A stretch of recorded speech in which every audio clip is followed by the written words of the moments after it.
लिए police department से विनंती हाथ जोड़कर कि कायदा हमको ना समझाए, आप लोग वापस जाए।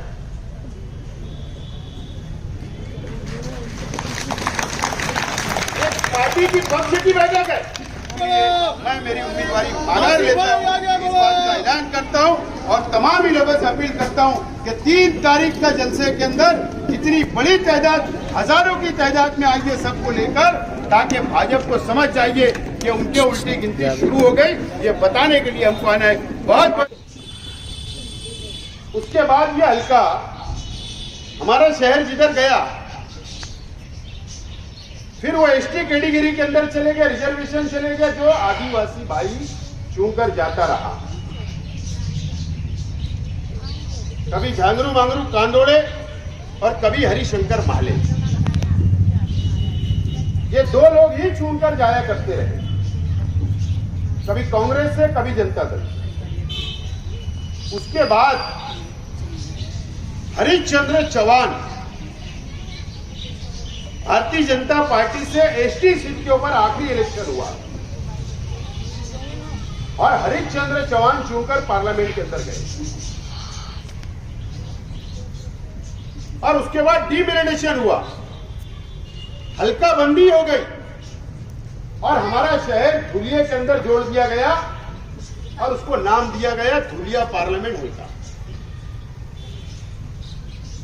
डिमोनेटाइजेशन होने के बाद प्रतापराव सोनवणे पहले खासदार बने, जो भारतीय जनता पार्टी से चुनकर मेंबर ऑफ पार्लियामेंट बने और पार्लियामेंट के अंदर जाकर बैठे। जनरल कैटेगरी कोई नहीं लड़ सकता है, प्रतापराव सोनवणे गए।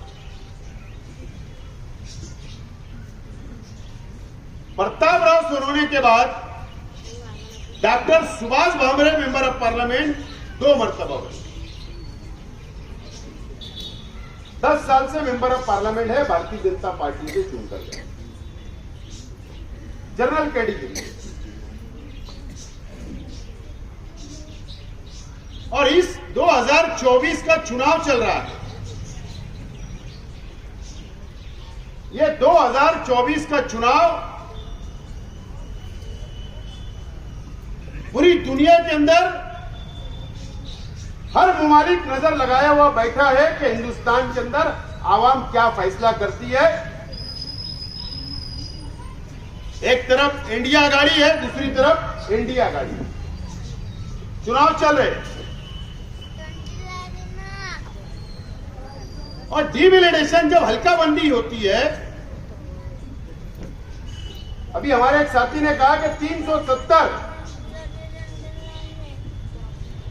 भाजपा की प्योर सीट लाने की कोशिश की जा रही है, लेकिन इशारा कश्मीर की तरफ, इशारा कश्मीर की तरफ। वहां पर 370 कलम थी, वो हटा दी गई, उस तरफ इशारा किया गया। कश्मीर को अलग अलग हिस्सों में भी तकसीम किया गया, रियासत बनाई गई, लद्दाख और जम्मू कश्मीर।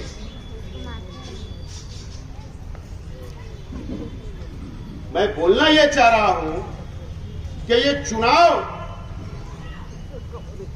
के बाद में 29 में शायद नए पार्लियामेंट के हल्के बने, नए डिमोनेटाइजेशन हो गए और हो सकता है कि जिस तरीके से कश्मीर को तोड़ा गया, हो सकता है कि धुलिया और मालेगांव को भी डिमोनेटाइजेशन के अंदर तोड़ दिया जाए। मेरा इशारा समझ लो, तोड़ दिया जाएगा, हो सकता है हमारी वोटों को बात अलग कर दिया जाएगा और इसके लिए ये इलेक्शन हमारे लिए बहुत अहमियत का है। अब जाहिर सी बात है, अगर शेख रशीद साहब हयात होते, दुनिया में होते हमारे बीच, तो मैं जिम्मेदारी से बोलता हूं कि शेख रशीद साहब अभी उम्मीदवार होते। लेकिन अल्लाह का कुछ और मंजूर था। शेख रशीद साहब बोला करते थे कि मैं पार्लियामेंट के इलेक्शन लड़ूंगा, लेकिन आज हमारे बीच में नहीं है। और शेख रशीद साहब की बातों को ही मैं आगे बढ़ाने की कोशिश कर रहा था कि मैं भी पार्लियामेंट का इच्छुक उम्मीदवार हूं, ख्वाहिशमंद हूं। और कई लोग दलील देते हैं, हमारे मुखालिफ बोलो माफी के साथ, या कुछ स्कॉलर लोग बोलो, या अपने आप को बहुत महारत रखने की शहर में बताते हैं कि हम बहुत माहिर हैं, हमको बहुत राजकारण समझता है। ऐसे बताने वाले को भी मैं बताना चाहता हूं तो मैंने कहा ना कि हिकमत अमली से इलेक्शन होते हैं, लेकिन अलग अलग ओपिनियन पोल, अलग अलग बातें कि मुसलमान तो चुन कर ही नहीं आएगा ये हल्के से, इस तरीके की बातें करके मायूस करने का काम शहर को, मालेगांव शहर के अंदर किया जा रहा है।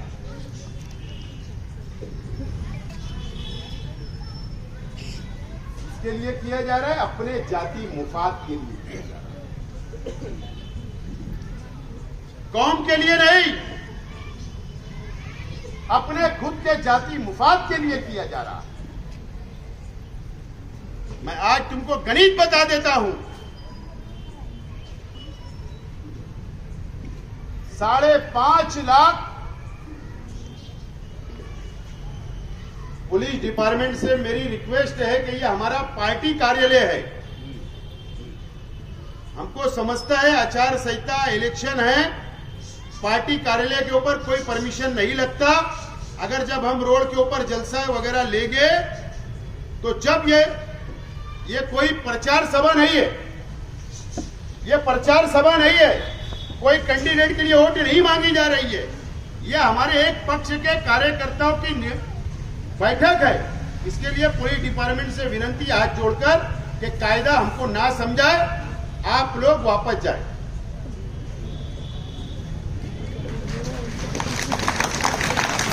पार्टी की पक्ष की बैठक है,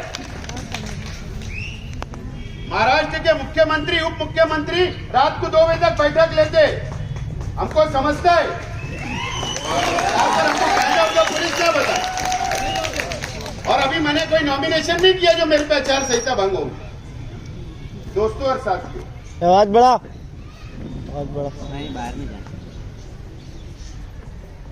मायूस करने का काम ये शहर में किया गया। 5.5 लाख वोट है मालेगांव शहर के अंदर, धुलिया हल्के के अंदर 5.5 लाख तकरीबन मुस्लिम समाज की वोट है।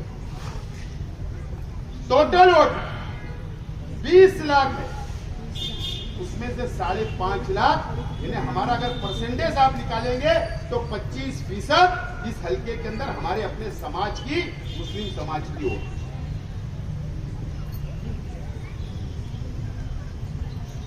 मराठा भाइयों की 7.5 लाख वोट, 2 नंबर पे हमारे।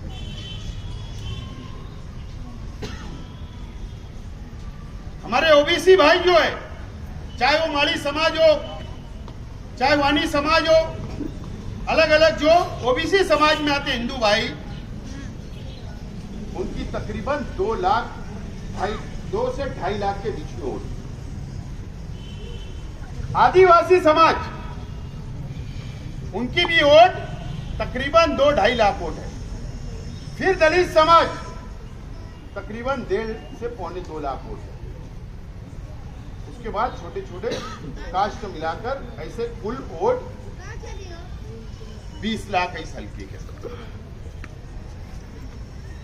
और अगर उम्मीदवारी की ख्वाहिश अगर मैंने जाहिर किया तो हवा में नहीं, और सिर्फ मुस्लिम वोट के भरोसे नहीं, बल्कि सिर्फ शेख रशीद साहब की वजह से, शेख रशीद साहब ने जो अपने सियासी कैरियर बनाया, जो हर समाज, हर धर्म को शेख रशीद साहब लेकर चले, उस वजह से मैंने कहा कि हमारे परिवार से अगर मैं उम्मीदवार रहूंगा तो हिंदू भाई भी वोट देने के लिए बिल्कुल एक पैर पर तैयार है। इसको उन्होंने आके एकदम साफ तौर पर कहा कि बोले हम कोई भी पार्टी में रहेंगे, लेकिन अगर आप खड़े रहेंगे तो हम आपके साथ खड़े रहेंगे। और इसी तरीके से दलित भाइयों ने भी कहा और हर समाज के लोगों ने, हिंदू भाइयों ने कहा कि आप लड़िए। और नहीं तो मुझे बताइए आपके कौन ऐसा उम्मीदवार है जो चुनकर आ सकता है। और आप ये तो सोचिए कि 19 के अंदर जो असेंबली का चुनाव हुआ, अगर एक प्लेटफार्मों पर सब आ जाते, तमाम ही सियासी पार्टी के लोग, तमाम ही हमारी दीनी तंजीमें, समाजी तंजीमें अगर एक प्लेटफार्मों पर आ जाते तो आपने देखा कि असेंबली के अंदर मैं उम्मीदवार था, हमारे मध्य मुकाबले मुफ्ती इस्माइल साहब थे, इनकी अगर टोटल वोट जो पड़ी थी वो 2,10,000 पड़ी थी, 2,10,000 सिर्फ। और सेंट्रल असेंबली हल्का धुलिया के अंदर फारूक शाह जो आमदार है, उनको कितनी वोट पड़ी? 50,000 के लगभग, 50,000, 2,60,70,000 हो गई। और अलग अलग जो उम्मीदवार थे धुलिया के अंदर, जो हिंदू भाई जो उम्मीदवार थे, उन्होंने मुसलमान वोट लिया, कुछ अलग अलग वोट जो फटी, ये मिलाएंगे तो असेंबली के अंदर, इस पार्लियामेंट हल्के के अंदर मैं जिम्मेदारी से बोलता हूं कि 3 लाख, 3.25 लाख वोट मुसलमानों ने दिया था, वो अलग अलग पार्टियों को दिया होगा, लेकिन वोट गिरी। आज 5 साल गुजर गए, 5 साल के बाद आज वोट बढ़ी है, नए नौजवानों की वोट बढ़ी है। और अगर सब एक प्लेटफार्मों पर रहते और अगर ताकत से हम लोग अगर वोट गिराने की कोशिश करते तो मैं जिम्मेदारी से बोलता हूं कि 3.5 लाख वोट 5.5 में से हम गिरा सकते थे, लेकिन इस जानिब कोई सोचा ही नहीं, सिर्फ मायूस किया गया। और अगर दलित भाई वन साइड वोट, अगर संविधान बचाने के लिए अगर हम एक जगह आते और हिंदू भाई और ओबीसी भाई, मराठा भाई अगर आते, तो मैं यकीन के साथ बोलता हूं कि खासदार शेख रशीद परिवार से इंशाल्लाह रहता। जिम्मेदारी से बोल रहा हूं, 20 लाख वोट उम्मीदवार सिर्फ दो ही लड़ेंगे क्या? उनको ही अधिकार है। अरे अभी तो नॉमिनेशन शुरू नहीं हुआ, कल फॉर्म उठाए गए, परसों, अब कल से नॉमिनेशन होगा। कम से कम 25-50 उम्मीदवार रहेंगे। तो जरा हिम्मत की तो बात किया करो, सोच के बात किया करो। टेबल के ऊपर, पेपर के अंदर न्यूज छपवा देना, व्हाट्सएप के ऊपर सिर्फ लिख देना और मुसलमानों को और कौम को मायूस करना, सिर्फ अपने जाति मुफाद के।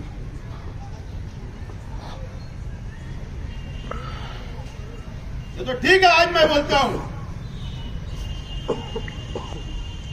मेरी पार्टी अगर मेरे पे कार्रवाई करेंगी तो मैं तैयार है पार्टी की कार्रवाई झेलने के लिए।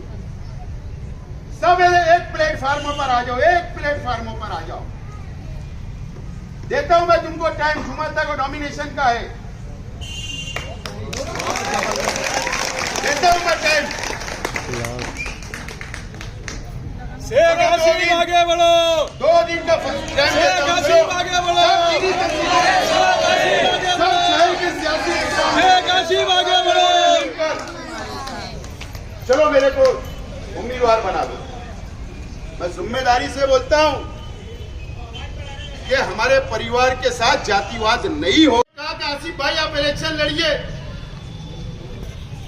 हम इंतजार कर रहे हैं इलेक्शन लड़िए। ये मैंने मेरा गणित, मेरा हिसाब बताया हूं। इसमें मौलाना उमरान साहब, उनको भी हक है, उनको भी अधिकार है।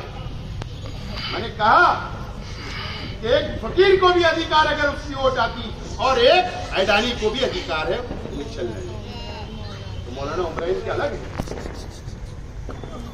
अगर उन्होंने ख्वाहिश जाहिर की, मीडिया में उन्होंने कहा, अगर कुछ लोगों ने उनको मशवरा दिया और अगर हमने कहा कि अगर आजाद उम्मीदवार मौलाना उमरान साहब रहेंगे तो हम बिल्कुल आपकी सपोर्ट करने के लिए तैयार है, पार्टी 2 नंबर पे पहले आप। क्या गलत कहा? मैं गया उनसे मिलने के लिए, जाके मैंने उनसे बातचीत की, उन्होंने कहा मुझसे, हमारी चर्चा हुई, मैंने भी कुछ मशवरा दिया, उन्होंने भी कुछ बातें रखी। आप मौलाना उमरान साहब को क्या समझते हैं? सिर्फ मालेगांव शहर काली में all India Muslim personal law board के सेक्रेटरी है, कम उम्र में उन्होंने क्या तहरीकें चलाई? सिर्फ हम तो यही देखते कि ट्रिपल तलाक था तो मौलाना ने तहरीक चलाई, एनआरसी हुआ तो मौलाना ने तहरीक चलाई। नहीं, जब दलित भाइयों के ऊपर अत्याचार हो रहा था, मॉब लिंचिंग हो रही थी मुसलमानों के साथ, जब चर्च तोड़े जा रहे थे यही हुकूमत के वक्त, तो मौलाना ने दलित, मुस्लिम और सभी धर्म और all India Muslim personal law board के स्टेट से दलित भाइयों के साथ मिलकर वामन मिश्राम, जो बहुत बड़े दलित नेता, उनके साथ एक मंच के ऊपर उन्होंने तहरीक चलाई।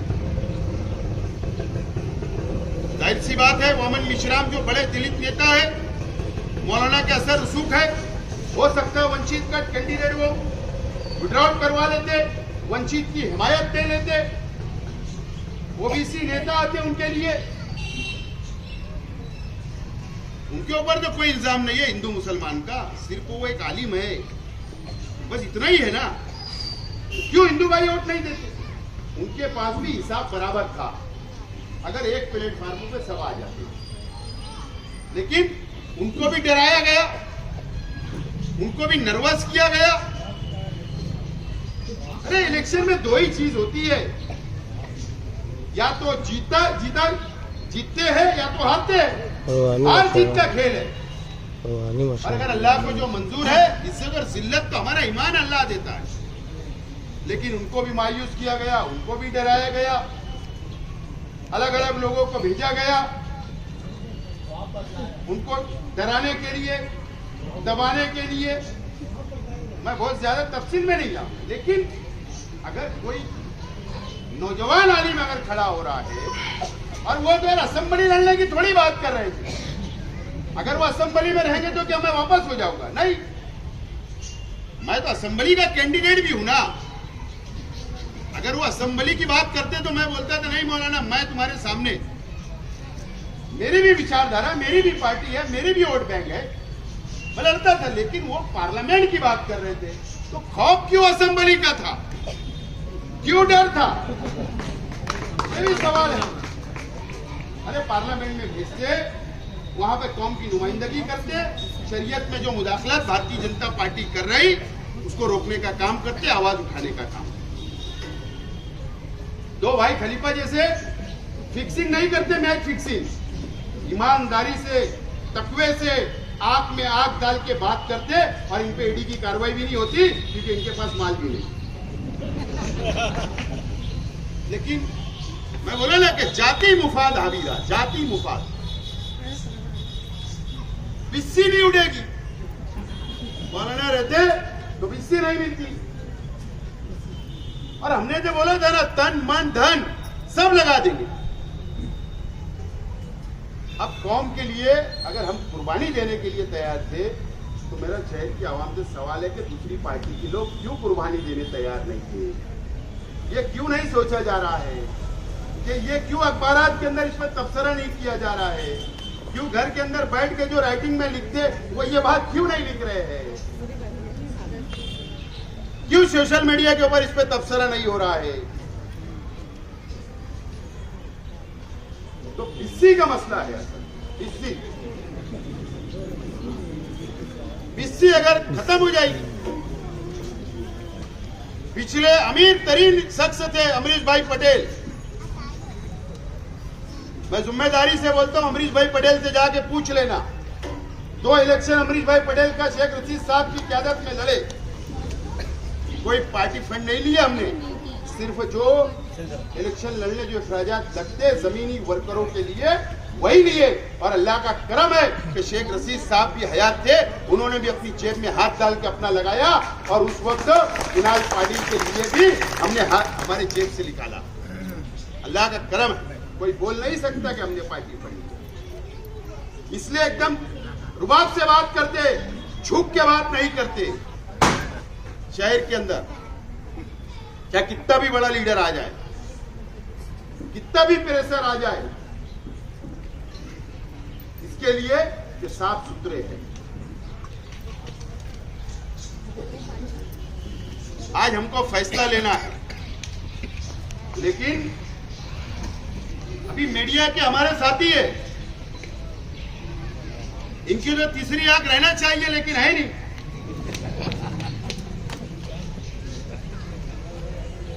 आपसे मजाक से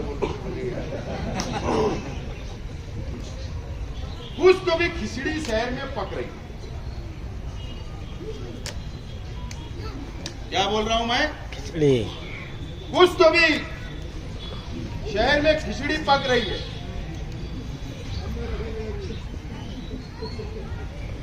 दो दिन के अंदर हो सकता है जो खिचड़ी पक जाएगी, उसके बाद आपको पता चलेगा कि वो दाल खिचड़ी थी, कि वो सब्जी खिचड़ी थी, कि वो मटन खिचड़ी, पता चलेगा। कोई भी तो खिचड़ी बहरहाल जरूर पक रही है, जिम्मेदारी से बोल रहा हूं।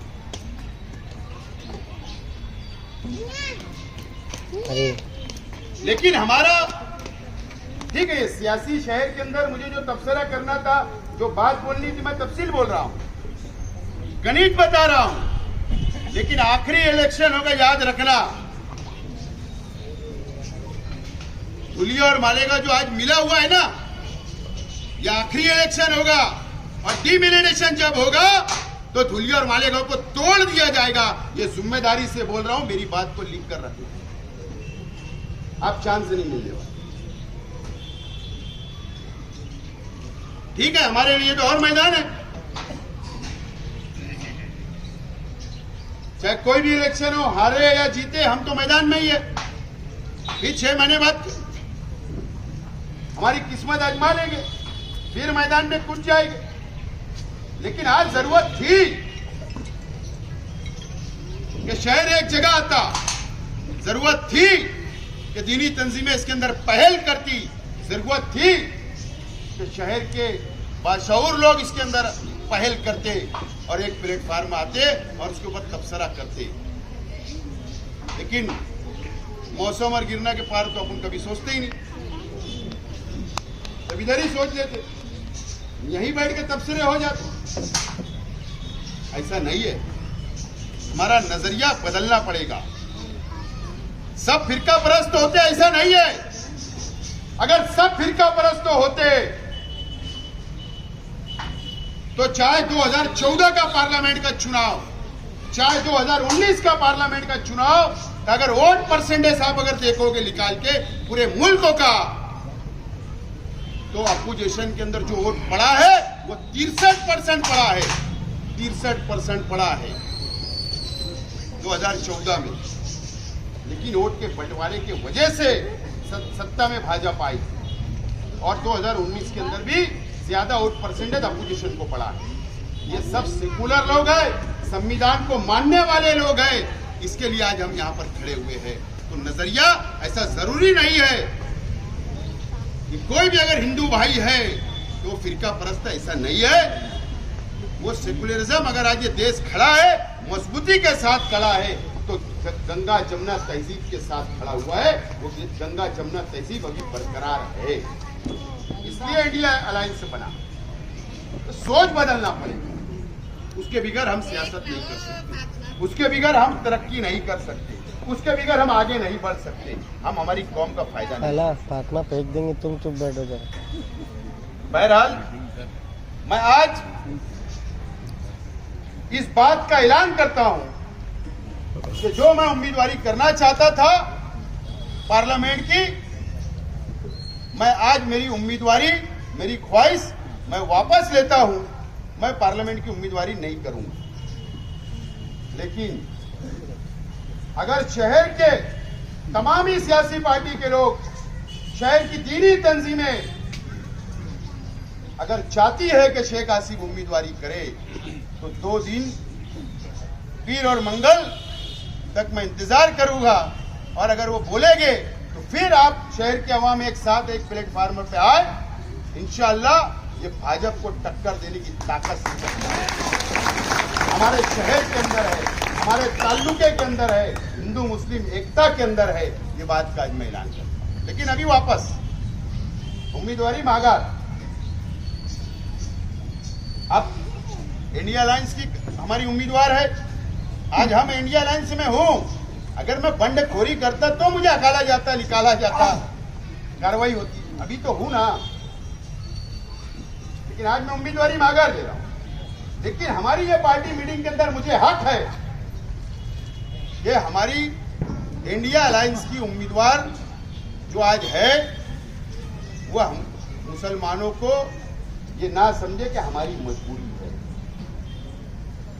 अगर हमारे मंच शेयर नहीं होंगे या इलेक्शन खड़ा नहीं होगा, जो भी है, समाजवादी है, कांग्रेस है, राष्ट्रवादी है, आप पार्टी है, कम्युनिस्ट पार्टी है, जो भी पार्टी अलायंस की, कब इलेक्शन उठेगा, कब खड़ा होगा, ये मीडिया भी पूछ रही, आवाम भी पूछ रही। ऐसा नहीं है। आज तो हमने शुरुआत की। अभी तायरा मैडम साहिबा ने बताया कि 7 तारीख को, पहले तो 3 तारीख को गांधीनगर के अंदर जलसा है।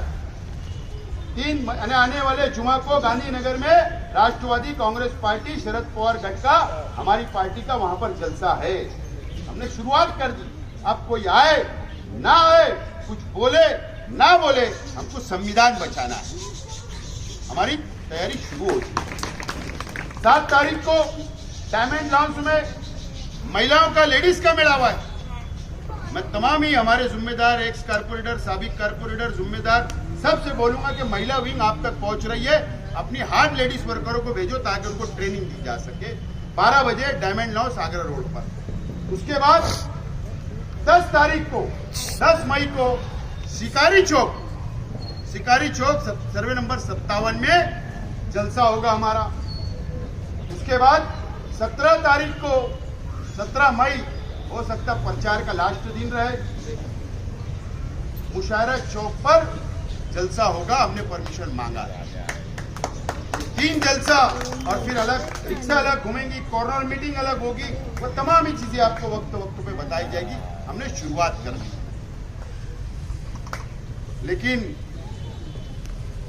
मैं रिक्वेस्ट करूंगा इस मंच से, इंडिया गाड़ी की एक घटक पद से होने के लिए, साथ में हम साथ हैं इसके लिए। मैं अध्यक्ष हूं शहर का इसके लिए, हमारी कैंडिडेट से क्या ये मैंने पार्लियामेंट्री बोर्ड बनाया।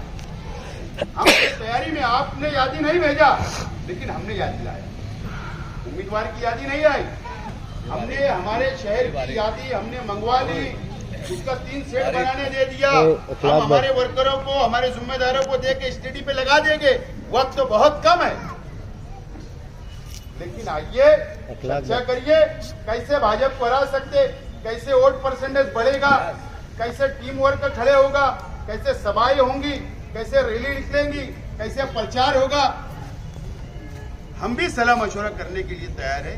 लेकिन अगर उसके बावजूद भी हमारी उम्मीदवार इंडिया अलायंस की जो आज है, अगर वो बोलेंगे नहीं आपको ऐसी वोट देना है, तो हम हमारे वर्करों को बुलाएंगे, बोलेंगे भैया, और शहर के आवाम को बोलेंगे वोट दे दो। मजबूर लोग हैं, दे देंगे। बहरहाल रिक्वेस्ट करता हूं कि हम यह वाद नहीं चाहते, हम इख्तिलाफ नहीं चाहते।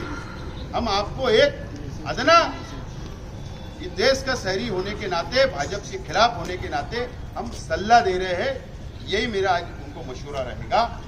लेकिन अब अगर चर्चाएं होगी, नॉमिनेशन होगा, उसके बाद कौन कौन मैदान में आता, फिर अब 3 तारीख को बाकी की बातें मैं वहां पर खुल कर बोलूंगा, फिर उसके बाद वोट मांगूंगा। आज मैं वोट नहीं मांग रहा हूं किसी उम्मीदवार के लिए।